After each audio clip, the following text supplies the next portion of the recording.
Shriram tower के माध्यम से भोपू का विरोध, इस विषय पर श्री हरीश जोशी जी हमें संबोधित करेंगे। आप मध्य प्रदेश के श्रीराम युवा सेना के प्रदेश महामंत्री हैं। मैं हरीश जी से विनती करती हूँ कि वे हमें अपना अनुभव कथन बताएं। सियावर रामचंद्र की जय। सियावर रामचंद्र की जय। हर हर महादेव, हर हर महादेव।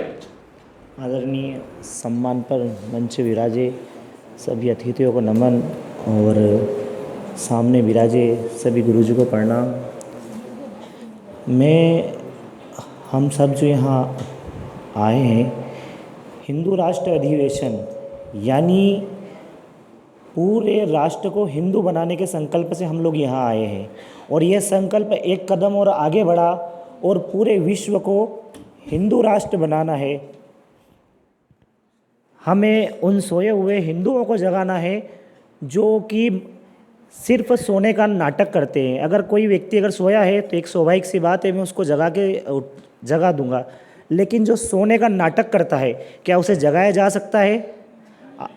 तो ये हिंदू समाज ऐसा ही है। तो हम उन सोए हुए समाजों में चुनिंदा लोग यहाँ आए हैं जो सिर्फ हिंदुत्व की बात करते हैं। मैं सन 2015 में हिंदू जनजागृति समिति के संपर्क हुआ था मेरा, तो ये विषय मेरे सामने आया था कि हिंदू राष्ट्र। मैंने इस बारे में कभी सोचा नहीं था कि हिंदू राष्ट्र वास्तविक में क्या हो सकता है, क्या इस विषय में चर्चा हो सकती है। तो मैं समिति के संपर्क में आया। मैं पहले अधिवेशन में यहाँ आया तो मैं, जो कि आज हमारे खास अतिथि हैं राजा भैया, उनका वक्तव्य मैंने सुना और जब उनका वक्तव्य मैंने सुना तो मुझे लगा कि यार मैं क्या कर रहा हूँ, मैं किन हिंदुओं की गिनती में हूँ, या तो मैं हिंदू बनूँ या फिर मैं कट्टर हिंदू बनूँ। मेरे सामने प्रश्न आया तो मैंने अपने आप को कट्टर हिंदू चुना और मैं ये दावे के साथ कह सकता हूँ कि हाँ, मैं हिंदू हूँ और हिंदुओं का काम कर रहा हूँ। और मैं इस अधिवेशन में आया, मुझे यहाँ वास्तविक में कह रहा हूँ, जो मुझे एनर्जी, जो मुझे ऊर्जा मिली है सदगुरु काका पिंगले काका के जो मुझे मार्गदर्शन मिले हैं, गुरुजी आठवले जी जो उनका मुझे मार्गदर्शन प्राप्त हुआ है, मेरे साथ में आए हुए मेरे भाई विकास जी धाकड़, उनका जो एक समय जो था वो पूरा सिर्फ लड़कों में बातें करना वगैरह इस तरह की बातें करना, लेकिन जब वो यहाँ आए हैं तो उनका जो चेहरे का भाव है वो बदल चुका है, वो धार्मिक व्यक्ति बन चुके हैं, उन पर साधना का असर हो चुका है। तो ये काका मैंने बताया भी था कल और आनंद भैया को भी बताया था इस विषय में।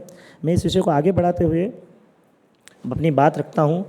जब मैं यहाँ आया संगठन के माध्यम से, फिर मैंने वहाँ गरोठ में राजा भैया के मार्गदर्शन पे ही श्री राम युवा सेना की एक स्थापना करी। मंदसौर में कुणाल जी श्रीवास्तव उसके मध्य प्रदेश के संचालक है। फिर हमने गौ रक्षा की ओर कदम बढ़ाए, गौक्षा रक्षा में काफ़ी काम किया, लव जिहाद पे काम किया, घर वापसी पे काम किया, धर्म रक्षा, धर्म शिक्षा और अन्य कई गतिविधियाँ ऐसी है जो हम हिंदुत्व के लिए कार्य करते हैं।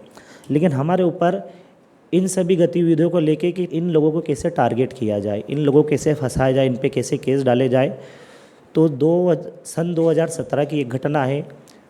हम लोग गणेश जी का विसर्जन के लिए जब निकले थे तो कुछ विरोधियों ने हमारे ऊपर पथराव किया था और उसका परिणाम ये हुआ कि हम लोग निर्दोष होते हुए भी हम लोगों के ऊपर केस हुए और रासुका हुई और वो केस आज भी चल रहे हैं। जबकि कई नेताओं से ऐसी चर्चा हुई थी कि हाँ ये समापन हो जाएगा, इनका निवारण हो जाएगा, ये समाप्त कर दिए जाएंगे, लेकिन आज तक कुछ नहीं हुआ। फिर हमने एक कदम और आगे बढ़ाया। हमारा संगठन हमारे बलबूते पे ही चलेंगे, हम किसी पे भरोसा नहीं करेंगे। तो हमने इसी वर्ष कुछ महीने पहले एक झंडा यात्रा निकाली है, थोड़ा उसका क्लिप।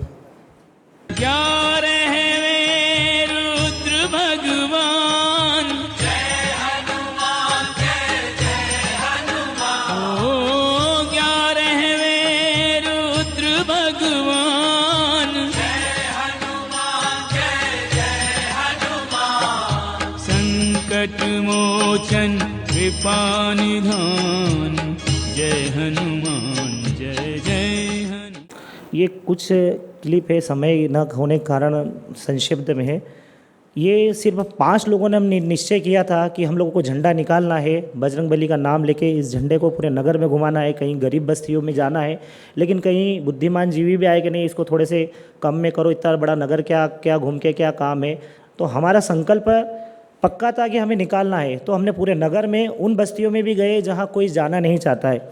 इसी विषय को आगे बढ़ते हुए आज एक पूरे भारत में बहुत बड़ा विषय है कि 5-5 टाइम न चाहते हुए भी लोगों को ज़बरदस्ती दिमाग में एक चीज़ ठूसी जा रही है कि आप सुनो, सुबह उठते ही 5 बजे से आप ठूसो, सुनो सुनो सुनो। तो हम लोग इतने परेशान हो चुके थे कि इसका निर्णय क्या किया जाए, क्या किया जाए, क्या किया।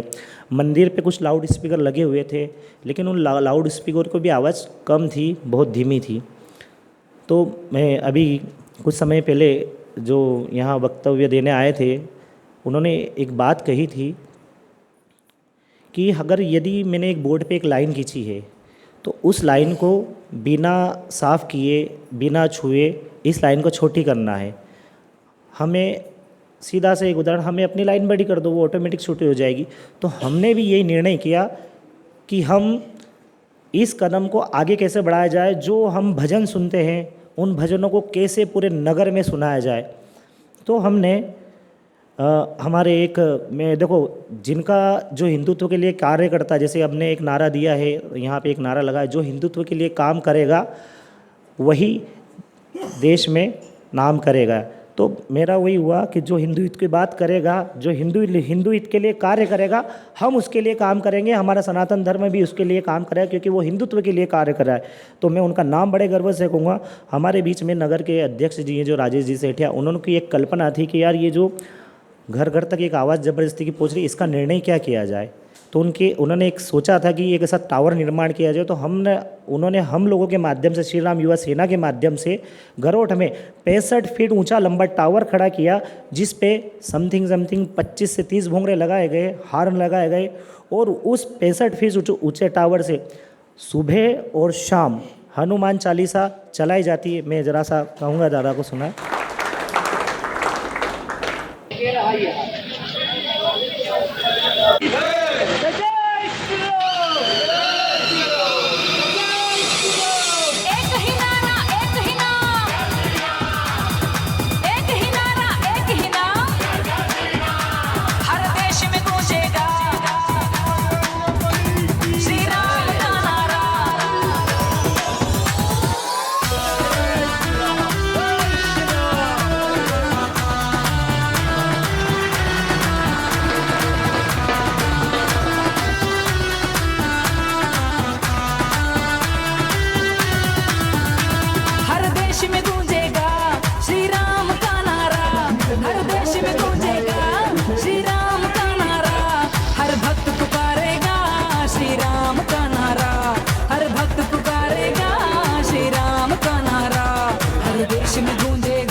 तो ये होती है हिंदुत्व की ताकत।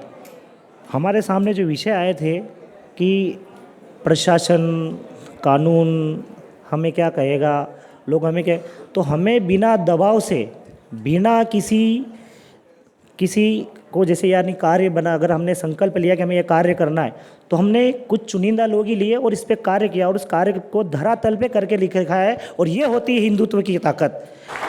मैं सदन में बैठे हुए सभी व्यक्तियों से कहना चाहता हूँ कि जब ये श्री राम टावर लगाया तो ये समझिए कि आसपास के जो ग्रामीण क्षेत्र है वहाँ से भी ये आवाज़ आने लगी कि हमारे गांव में भी ये श्री राम टावर स्थापित करना है।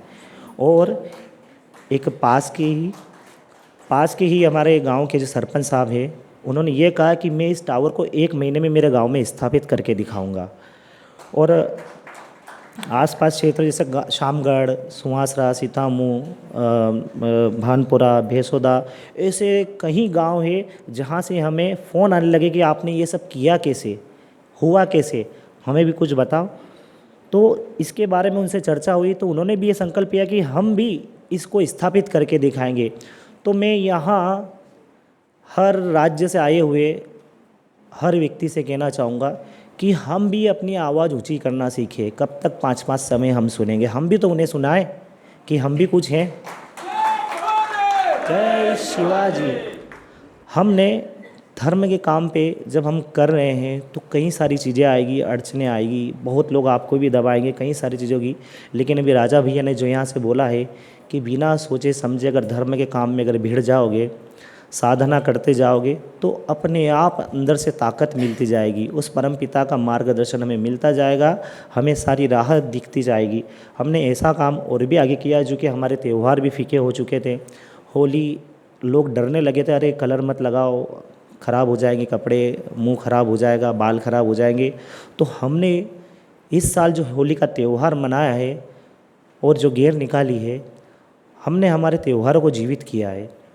होली हो गई, दीपावली हो गई, दशहरा का एक उत्सव है दशहरा दहन का, उसको बड़े भव्य से मनाया।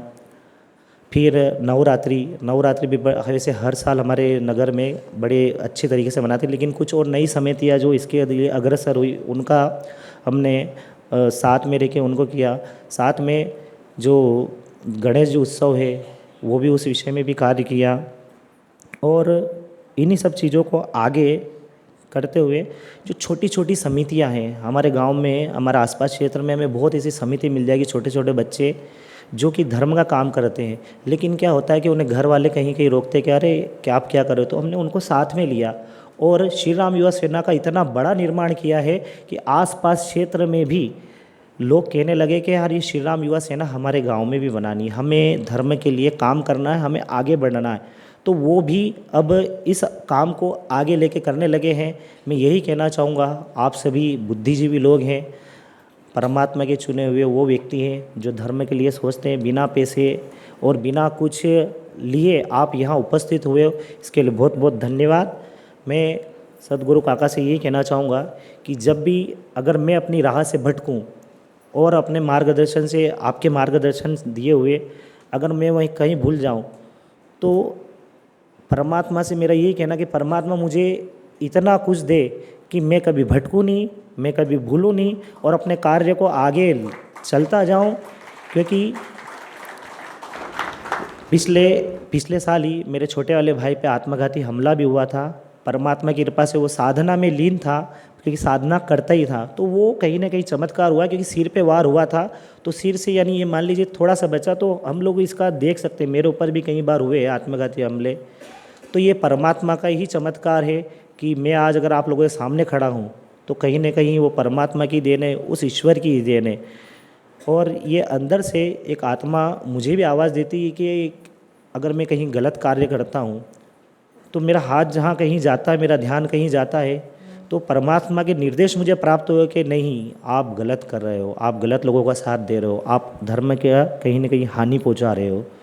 तो मैं इन कार्यों को दिमाग में जब अंतर ध्यान होता हो ना, तो मुझे परमात्मा आदेश देता है कि अगर मृत्यु तो आनी है, एक दिन जाना ही है, तो सीना खोल के दुश्मनों के सामने खड़े हो जाओ ना। क्या करें, गोली चीर के निकल जाएगी, लेकिन मैं जब गोली चीर के मुझे निकलेगी तो मैं मेरे जैसे सैकड़ों लोगों को खड़ा कर सकता हूँ हिंदुत्व के लिए और हिंदू कार्य के लिए, क्योंकि इस देश को हमें हिंदू राष्ट्र बनाना है।